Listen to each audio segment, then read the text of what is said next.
यूहन्ना चौथा अध्याय। फिर जब प्रभु को मालूम हुआ कि फरीसियों ने सुना है कि यीशु यूहन्ना से अधिक चेले बनाता और उन्हें बपतिस्मा देता है, यद्यपि यीशु आप नहीं वरन उसके चेले बपतिस्मा देते थे, तब यहूदियों को छोड़कर फिर गलील को चला गया और उसको सामरिया से होकर जाना अवश्य था। सो वह सुखार नाम सामरिया के एक नगर तक आया जो उस भूमि के पास है जिसे याकूब ने अपने पुत्र यूसुफ को दिया था, और याकूब का कुआं भी वहीं था। सो यीशु मार्ग का थका हुआ उस कुएं पर यूं ही बैठ गया, और यह बात छठे घंटे के लगभग हुई। इतने में एक सामरी स्त्री जल भरने को आई। यीशु ने उससे कहा, मुझे पानी पिला, क्योंकि उसके चेले तो नगर में भोजन मोल लेने को गए थे। उस सामरी स्त्री ने उससे कहा, तू यहूदी होकर मुझ सामरी स्त्री से पानी क्यों मांगता है? क्योंकि यहूदी सामरियों के साथ किसी प्रकार का व्यवहार नहीं रखते। यीशु ने उत्तर दिया, यदि तू परमेश्वर के वरदान को जानती और यह भी जानती कि वह कौन है जो तुझसे कहता है मुझे पानी पिला, तो तू उससे मांगती और वह तुझे जीवन का जल देता।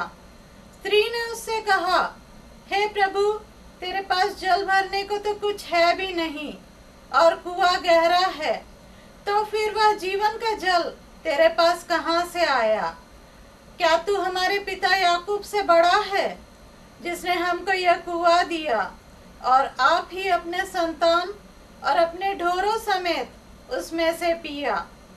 यीशु ने उसको उत्तर दिया कि जो कोई यह जल पिएगा वह फिर प्यासा होगा, परंतु जो कोई उस जल में से पिएगा जो मैं उसे दूंगा वह फिर अनंत काल तक प्यासा न होगा, वरन जो जल मैं उसे दूंगा वह उसमें एक सोता बन जाएगा जो अनंत जीवन के लिए उमड़ता रहेगा।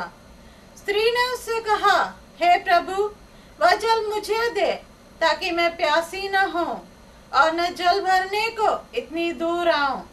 यीशु ने उससे कहा, जा अपने पति को यहाँ बुला ला। स्त्री ने उत्तर दिया कि मैं बिना पति की हूँ। यीशु ने उससे कहा, तू ठीक कहती है कि मैं बिना पति की हूँ, क्योंकि तू 5 पति कर चुकी है और जिसके पास तू अब है वह भी तेरा पति नहीं। यह तूने सच कहा है। स्त्री ने उससे कहा, हे प्रभु, मुझे ज्ञात होता है कि तू भविष्यद्वक्ता है। हमारे बाप दादों ने उसी पहाड़ पर भजन किया और तुम कहते हो कि वह जगह जहाँ भजन करना चाहिए यरूशलेम में है। यीशु ने उससे कहा, हे नारी, मेरी बात की प्रतीति कर कि वह समय आता है कि तुम न तो इस पहाड़ पर पिता का भजन करोगे न यरूशलेम में। तुम जिसे नहीं जानते उसका भजन करते हो, और हम जिसे जानते हैं उसका भजन करते हैं, क्योंकि उद्धार यहूदियों में से है। परंतु वह समय आता है, वरन अब भी है, जिसमें सच्चे भक्त पिता का भजन आत्मा और सच्चाई से करेंगे, क्योंकि पिता अपने लिए ऐसे ही भजन करने वालों को ढूंढता है। परमेश्वर आत्मा है और अवश्य है कि उसके भजन करने वाले आत्मा और सच्चाई से भजन करें। स्त्री ने उससे कहा, मैं जानती हूँ कि मसीह जो क्रिस्तुस कहलाता है आने वाला है। जब वह आएगा तो हमें सब बातें बता देगा। यीशु ने उससे कहा, मैं जो तुझसे बोल रहा हूँ वही हूँ। इतने में उसके चेले आ गए और अचंभा करने लगे कि वह स्त्री से बातें कर रहा है।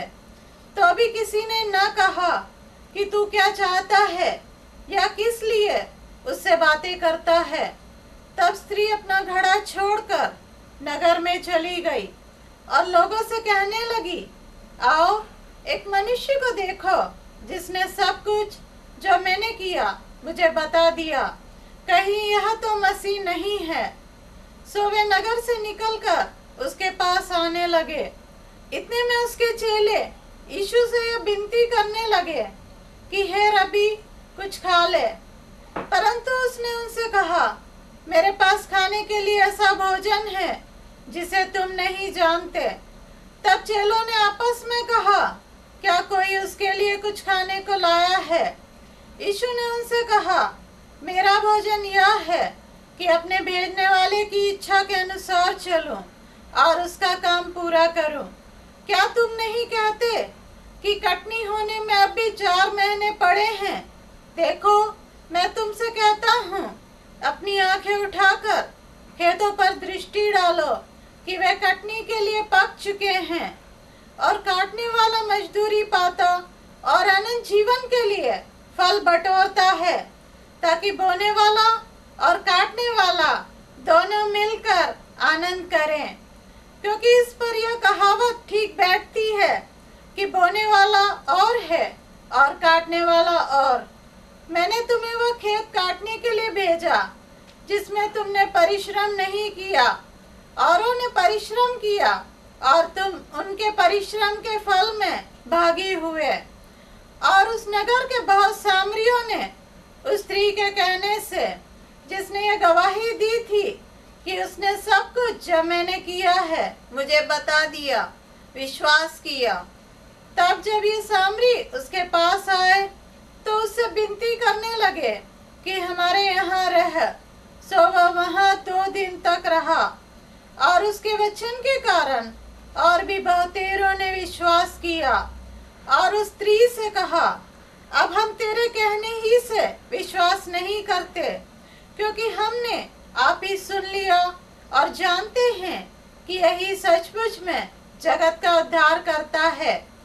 फिर उन 2 दिनों के बाद वह वहां से कूच करके गलील को गया, क्योंकि यीशु ने आप ही साक्षी दी कि भविष्यद्वक्ता अपने देश में आदर नहीं पाता। जब वह गलील में आया तो गलीली आनंद के साथ उससे मिले, क्योंकि जितने काम उसने यरूशलेम में पर्व के समय किए थे उन्होंने उन सब को देखा था, क्योंकि वे भी पर्व में गए थे। तब वह फिर गलील के काना में आया, जहां उसने पानी को दाखरस बनाया था, और राजा का एक कर्मचारी था जिसका पुत्र कफरनहूम में बीमार था। वह यह सुनकर कि यीशु यहूदिया से गलील में आ गया है, उसके पास गया और उससे विनती करने लगा कि चलकर मेरे पुत्र को चंगा कर दे, क्योंकि वह मरने पर था। यीशु ने उससे कहा, जब तक तुम चिन्ह और अद्भुत काम न देखोगे तब तक कदापि विश्वास न करोगे। राजा के कर्मचारी ने उससे कहा, हे प्रभु, मेरे बालक की मृत्यु होने से पहले चल। यीशु ने उससे कहा, जा, तेरा पुत्र जीवित है। उस मनुष्य ने यीशु की कही हुई बात की प्रतीति की और चला गया। वह मार्ग में जा रहा था कि उसके दास उससे आ मिले और कहने लगे कि तेरा लड़का जीवित है। उसने उनसे पूछा कि किस घड़ी वह अच्छा होने लगा। उन्होंने उससे कहा, कल 7वें घंटे में उसका ज्वर उतर गया। तब पिता जान गया कि यह उसी घड़ी हुआ जिस घड़ी यीशु ने उससे कहा, तेरा पुत्र जीवित है। और उसने और उसके सारे घराने ने विश्वास किया। यह दूसरा आश्चर्य कर्म था जो यीशु ने यहूदिया से गलील में आकर दिखाया।